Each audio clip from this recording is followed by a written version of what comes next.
So these are the colors, complementary colors. You guys all know what that means? Yeah. You know what complementary colors mean? What does it mean? Opposites. Yeah.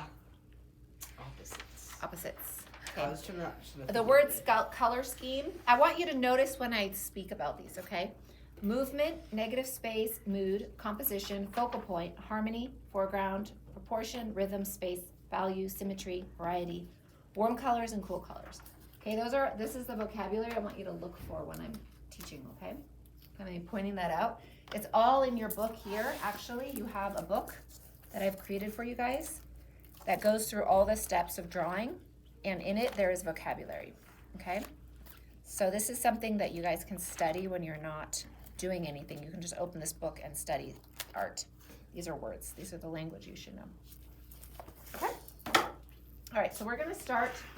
You always start a painting by making a really quick sketch, okay?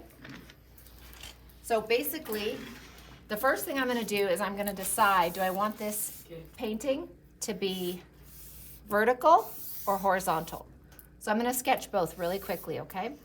Remember, I'm just gonna put everything into shapes. If you can't see, you can move to see. Make sure you can see. You can walk around to see. Okay? I can see it quite visibly. And I measure with my hands. How many apples are in that vase? 2. So that means this apple here is only 2. I'm actually gonna scoot over a little bit. This apple here, making the composition better. Okay, there's the word, composition. Yep. I like that composition better because I have more negative space, okay? So this apple is gonna be over here, and it's 2 of this vase. And this vase, am I going in here and drawing it all pretty like that? No.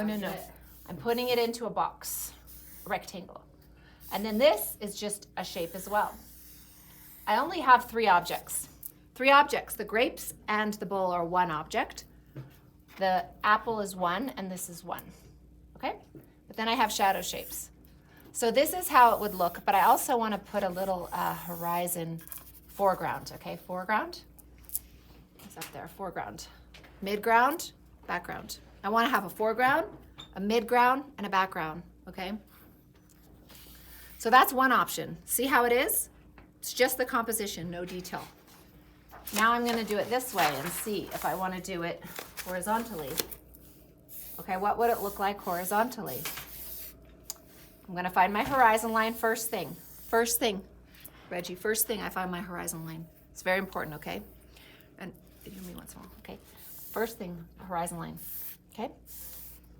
Now I would say here's the apple, here's the rectangle, and here's the other rectangle.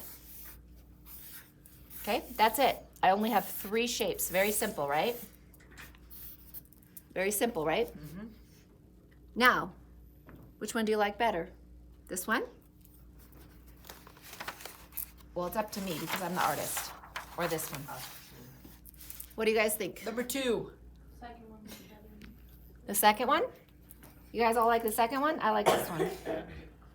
I like this one because I'll tell you why I like this one.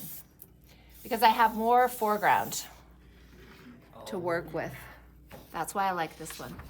This one is nice, but it's kind of spread out, and there's going to be a lot of empty space on this side and this side. I see.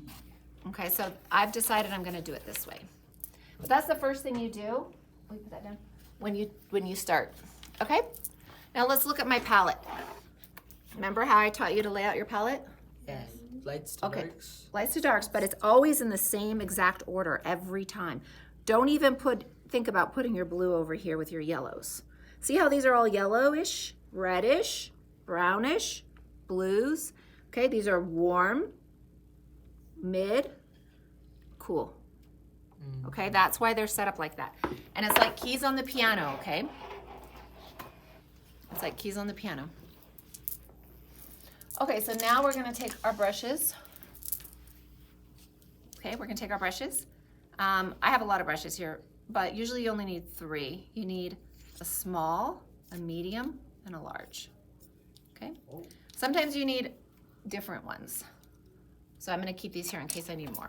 But these are my brushes. Okay. All right. Now I'm gonna look over here. It says, what does this say? Who wants to read it? Paint We video them when they're. dark to light. Soft to hard, edges messy to clean. What? Always paint thin to thick, dark to light, soft to hard edges, and messy to clean. Yeah, messy to neat. Okay. Okay. So now we're going to okay. I'm going to start the painting, okay? You can see that? Okay, so I have water here and I have oil, right? Water and oil. Okay?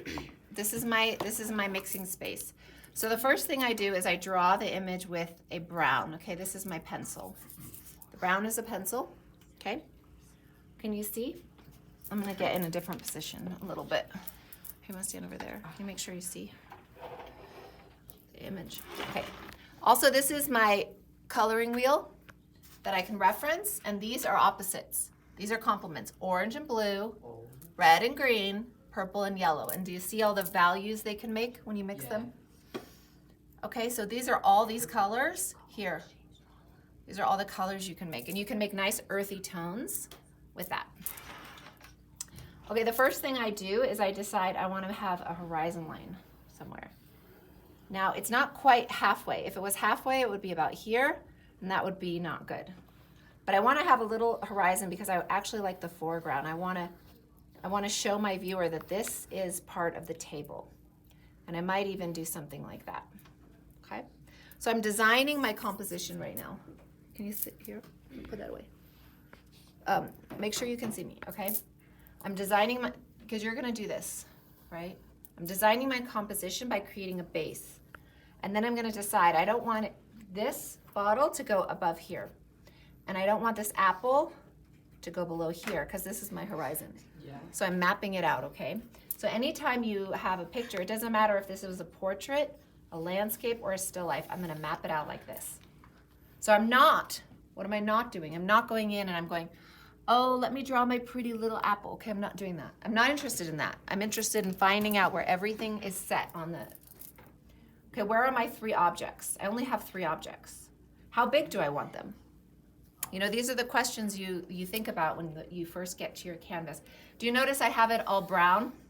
Yeah. Okay, I did that for a reason. You should never really paint on a white canvas. You should have it toned. That way you can pop the lights out, okay? So now I'm gonna say my bowl is around here, but I'm gonna check. Look, it hits the jar. It hits the jar. See, I measure with my arm out. And now I'm gonna say this is the jar, and it goes down here. Okay, then the bowl hits here. So I don't want my jar to be higher than this, but I'm gonna put my jar in a box. Why am I putting my jar in a box? Anyone know?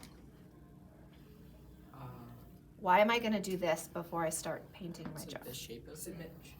Symmetry. There we go. I have it here. Symmetry. Good job. Good point. Good job. Symmetry. That's exactly right. So my eye can't see things outside of symmetry. Can I interrupt? Can you? Okay. You Can you? say no. Can you come back? Yeah.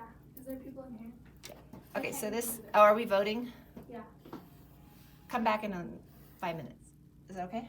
Yeah. Or I'll be last. You are last. I am last. Okay. Then pause it. You can. It's What? okay. I'll come back. And Okay. Okay, so for symmetry, so that, look how easy it is to split a box in half. Look how easy it is to split a box in half. Okay, but my eye can't really see things outside of this. So this is how I break it up. Okay, now I can get a nice even jar, right? Yeah. Okay, but I still don't know that that's where it's going to be placed. I might move it around. The nice thing about painting is that you have lots of flexibility. Okay, so the apple is always exaggerated into shapes. And I think it's about there. But I might move it, okay? I might move it.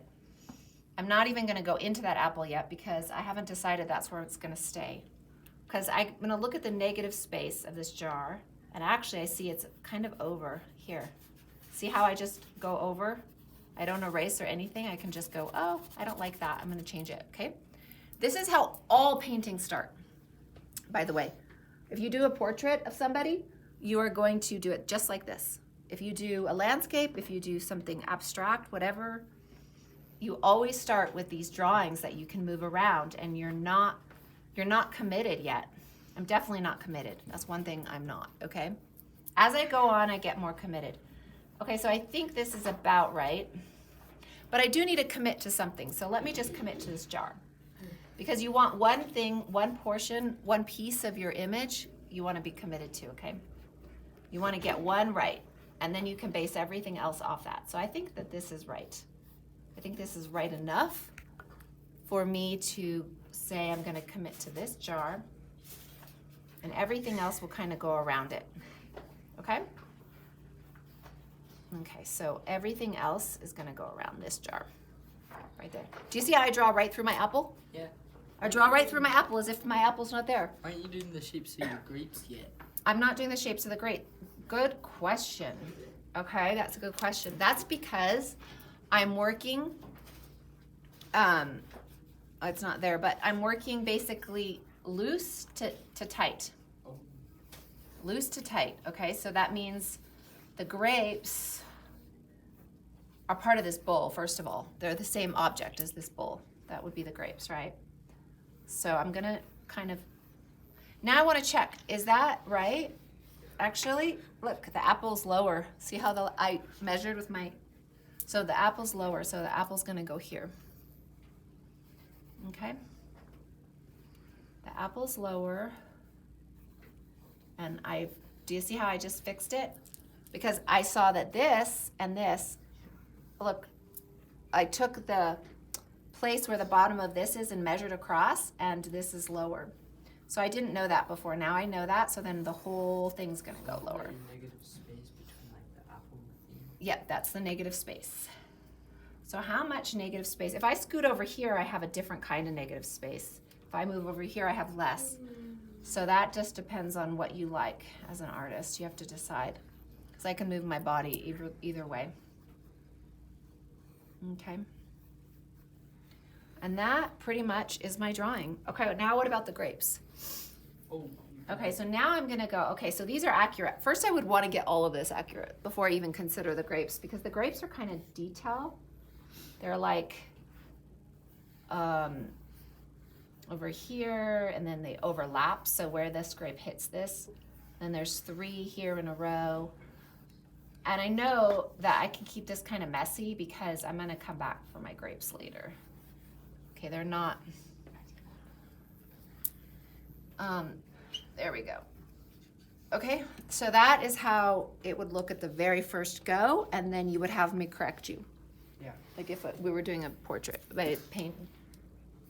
Okay, so you'd get to this point, and then I'd come over and correct you. Does that look correct? Yeah. Okay. So, So- when you start painting then? When I start painting, first I'm gonna consider my value shapes. So first, this is just the contour. I don't have that word, contour. Who knows what contour means? Raise your hand. What? The shape. The shape of what?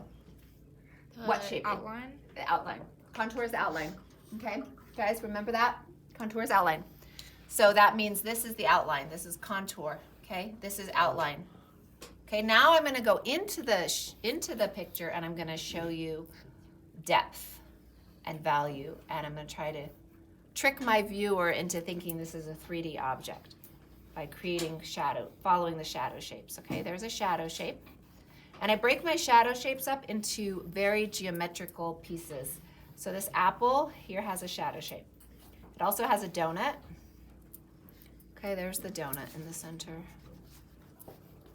All right, and there's my shadow shapes. There's a shadow shape on that too, so I just do that. Now I could start painting. Okay, now I could start painting. Why aren't you doing tones yet? Going back to like having a dark part is. Well, I could do that with my brown. It depends. Like if I were doing like a really hard, difficult piece, like a portrait, This is a little easier, so then I would absolutely do a toned surface underneath. This is what you're talking about? Yeah. So where I actually like map out my shadows for myself, for my future self, my shadow shapes, yeah. That would be definitely something you want to do if the painting is, That was 6 minutes. okay. Will you stop it for